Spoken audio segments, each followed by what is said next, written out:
Hey guys, it's Luna. Welcome back. I hope you're doing amazing. Let's do our video. I think we've forgotten how to be happy. I know sometimes life can feel just like a black hole or a void when there's not even a real reason to feel this way. You're fine, everybody in your family is alive and well, and life is lifing. It's going on normally, but you may feel like drained emotionally. You're not laughing authentically as much as you have before. Why does nothing feel like enough anymore? Oh my gosh. I think that life sometimes it could be numbing, but we deserve to feel things and we have emotions. Oh, I think life sometimes can be numbing, and we deserve to feel our emotions and we deserve to live our lives wholly. We are always stimulated. Our brain basically doesn't get to rest. We wake up and we check our phone. We scroll without a thought in our mind mindlessly. We need background noise constantly. We watch videos while eating, studying, existing, and we never sit in silence. Why is this low key like me right now? I do need to sit in silence a bit more. But we're bored of just existing when our existence has been such a amazing part of our being in our lives, and it's something that is great and fun and deserves to be explored, and that has made us who we are as human beings to even be on this earth. Our mind is what made us here, and our mind is one thing that is amazing that we get to use and have fun with. And our mind is such an amazing thing, and feelings and emotions is such an amazing thing. And when we're constantly stimulated and stuff like that, we don't even give ourselves time to think or even process our emotions. Can make life feel dull and numbing. In a mainstream media, I know that a lot of times we hear things such as dopamine detox and people staring at a wall. I can remember that one video of a guy who literally just stares at a wall for hours, or maybe it's not hours, maybe I'm over thinking about it, but it was for quite a while, and he literally just stares at a wall for a dopamine detox. And if that works for him, I'm happy for him, and I'm happy that he found something that worked, and I'm happy that he's sharing it with other people. Maybe that'll work for them. But you don't necessarily have to stare at a wall to do that. The way that dopamine actually works is, I know there's more to this, but it's kind of like a hormone that helps make you feel positively.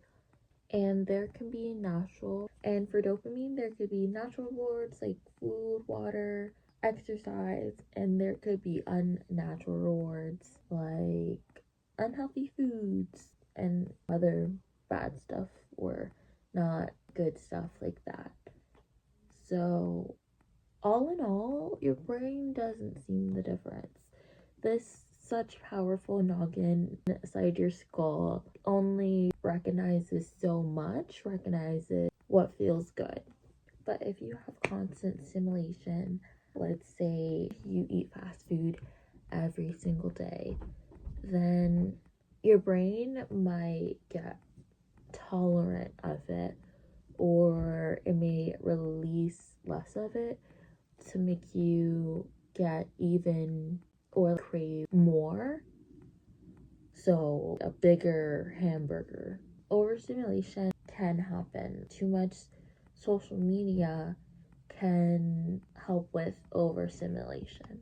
And of course, everyone says this: sleep, diet, exercise, and all of those things are important for your overall well being. Like I said before, social media can make you really feeling, and your dopamine tolerance can decrease with constant or too much social media. I don't know who said this. If you guys want to say it in my comments, actually, let me look it up. Comparison is the thief of joy. I looked it up and it said Theodore Roosevelt said it, but it also says they don't know the exact original source, so I don't know who to source that from.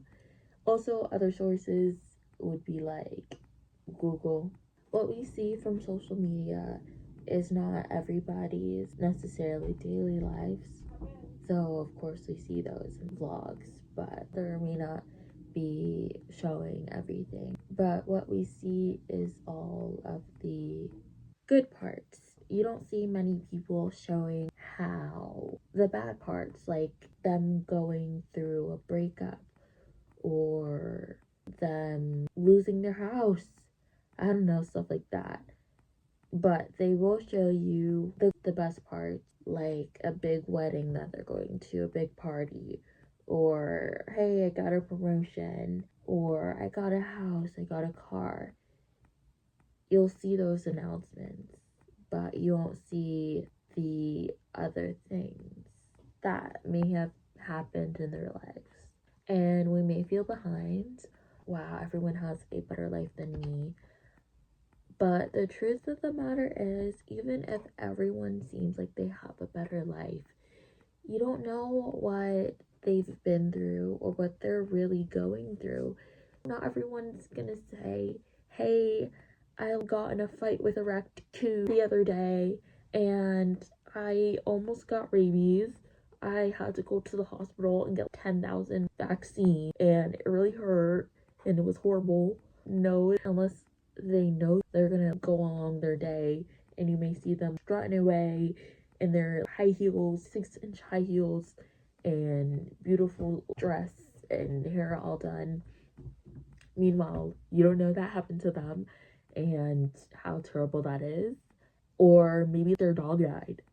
The pet that they loved to their dearest soul is now ripped away from their life. But all in all, do not compare your normal life to everyone's perfectly crafted best lives, which is what they show on social media. Anyway, I feel like this is getting a bit long, so I'm about to speed run this. Productivity culture can be exhausting. I know that we're expected so much out of us and everything, and burnout is real, but everyone is on their own journey. And if you don't have a $70 million mansion, you're still successful. Like, gonna be fine. Like, need a $70 million mansion to live a perfectly happy and great, amazing life. Like, there's a lot of pressure for us to optimize everything in our lives. And optimization is great, but there is such thing as doing way too much, and doing that can lead to burnout. Like, you need times to spend with yourself, to be with yourself. You need times to rest. Like, your rest, there's no way around it. Like, it's a natural process. And you need time for valuable relationships in your life, quality ones. So your friends and family, you need to make time for them.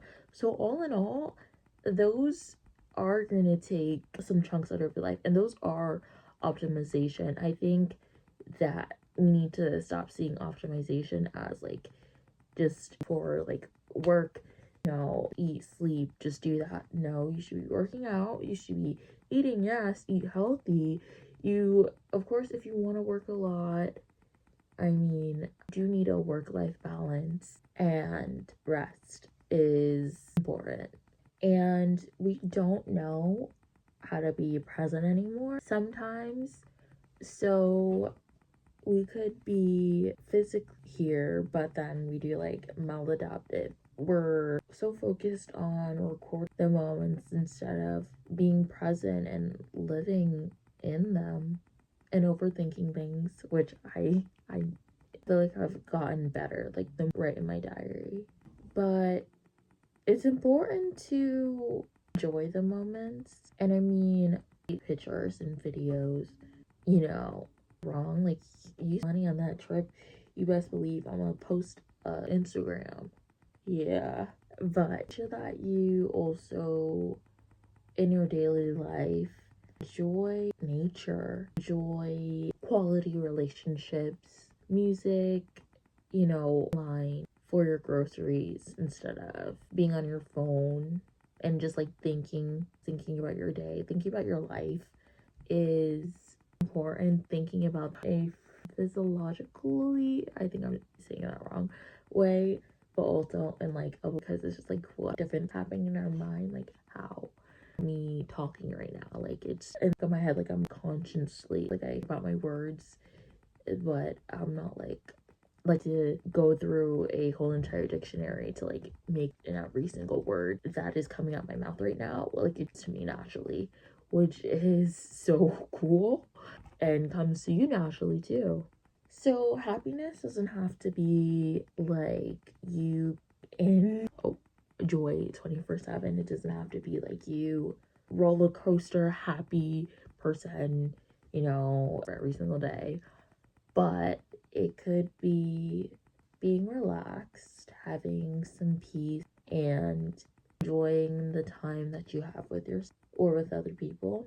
Happiness can be subtle, it can be the small little moments. It could be you waking up in the morning and just watching the sunrise, looking at nature, and seeing how beautiful it is and really appreciating it. It could be you reading a interesting book and thinking about it, thinking about what happens next, why that happened, or you just sitting thinking. I talk to myself, so even talking to yourself, and your brain really likes things that are familiar, even if it is not the best thing for you.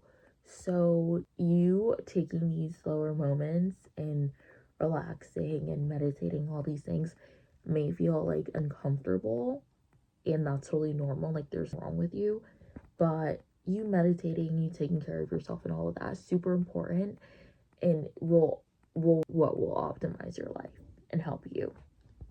And it may even feel boring, which is normal as well. So here is like what I'm pretty sure like I did this a bit before, but reconnecting with yourself, being one with yourself, falling in love deeper with yourself. I always say self-love is a amazing thing. So eliminate your overstimulation. I mean, the social media and stuff like that could be super challenging and hard and stuff like that. And I understand not everyone wants to do that. So something that you can do is just to lessen it.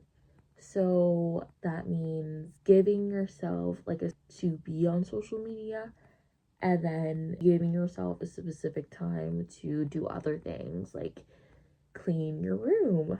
Yeah, clean your room or do your homework, study, other things like that. Just give yourself like time. Helps with structuralization, and I feel like I always loved when I feel like it gave me like extra control of my life too. It just helped me feel like calmer. So slowing down, which I know isn't everyone's ability, but you are able to like take out your day and do some breath work, like take and so spending time alone, making sure to protect your peace, which is super important. Yeah, because you have so much energy, and reconnecting with your real present day life, like going out in nature instead of maybe like learning new things, getting a new hobby. So like journaling, conversations. I love a deep convo, and sitting outside, walking out. And healing doesn't have to be about like you doing 10,000 jumping jacks. I mean, if you want, but it's about just these consistency, super important. So let's say we didn't forget happiness totally, because dopamine is constantly present in your brain. We could be overwhelmed. Modern life could keep us from really connecting with ourselves and oftentimes distracts us. And happiness doesn't have to be complicated, it could be really straightforward. So, to be happy, you don't have to be perfect, you don't have to be productive like 24/7, and you don't need to be constantly excited. Happiness is all around us. You can get some happiness from the sun, the nature, us breathing, journaling, exercise, stuff like that. We just have to listen to it and do the things that will bring us real happiness. And not to say that social media isn't real, but it's just not natural. Anyway, I love you guys.